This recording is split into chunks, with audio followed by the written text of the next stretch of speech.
Do you want a spicy question or a popular question next? Choose your own adventure. I mean, spicy, right? Put a little hot sauce on there. Let's go. We're in Nashville. All right. Go Cubs 1989 has a question, and he says, spicy question alert. I give 10%, save 25%, 25% for my mortgage, pay 20% in taxes, and have 2 car payments of 16% per the 23-8 rule. Are you saying I have to figure out how to live on 4% of my income? All right, read them to me a little bit slower. Yep. Pretend like I don't write reil fast. I have give 10%, save 25%. You should check this math. That's true. Taxes 20%. Car 16%. Yes. 2 car payments, which I know you're going to talk about. And did you get that? He gives 10%, saves 25% for mortgage. 25% for mortgage. Yes, that's the one I think you didn't have. Well, you've done one thing interesting, Go Cubs.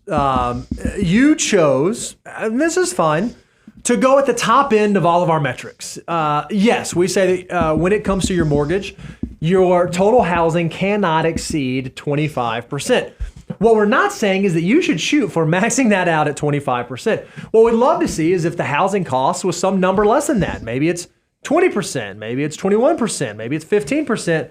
That'll give you a little bit of reprieve there. The other thing that you did, and this is the biggest error that I see, is that you said, hey, I've got 16% going to car payments. That is not the way the 23-8 rule works. The way the 23-8 works is you have to put 20% down when you buy a car. You cannot finance for any more than 3 years or 36 months. And all of your car payments combined, whether you have 1, 2, 3, 5, 10, 12 cars, cannot exceed 8% of your monthly gross income. So I would argue if you're at 16% for your cars, you have doubled that. But since you use all the numbers, I'm going to assume this is a hypothetical. So let's back that down to 8. We just gave you 8% back. So now you have 12% that you theoretically could live on.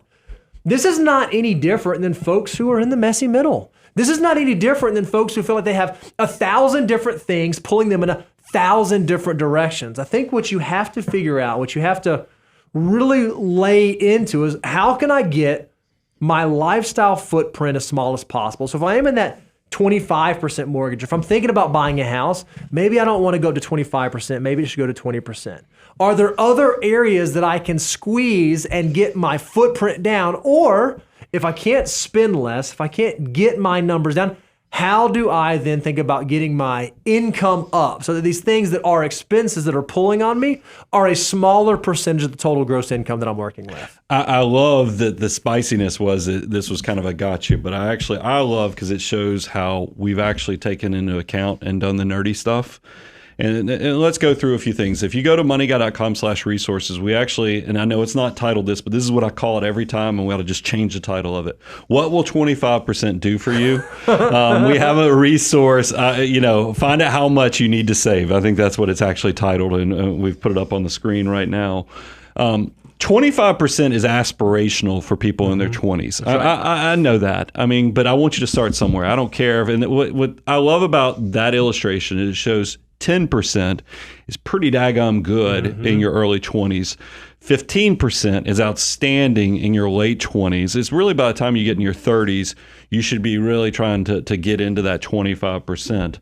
The mortgage, I think about myself. There are seasons in my life where I maxed out that 25% of housing, but now I look at where I am, and my housing is almost like a rounding error in my life because my house is pretty much paid off. If you look at my living expenses or the housing expenses compared to what I make in income, I mean, we're not even close to 3, 4, even 5%. So I think that there's some actual flex for my super young people who are watching this, my financial mutants.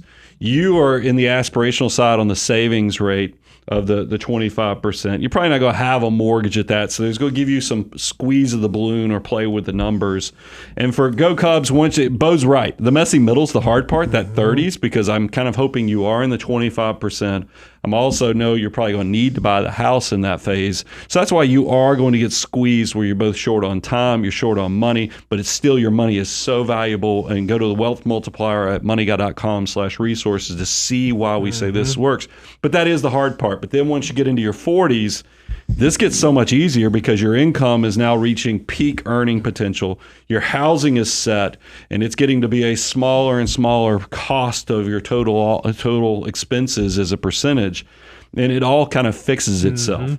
So go Cubs, you did a great job of trying to lock it down, but I think I've just showed you there's enough play in the system. We've lived enough life. We've worked with enough wealthy people. We know how this all kind of is going to play out for you, and we've tried to equip you with all the tools so that you can navigate it well and not have regrets once you reach each step in this journey.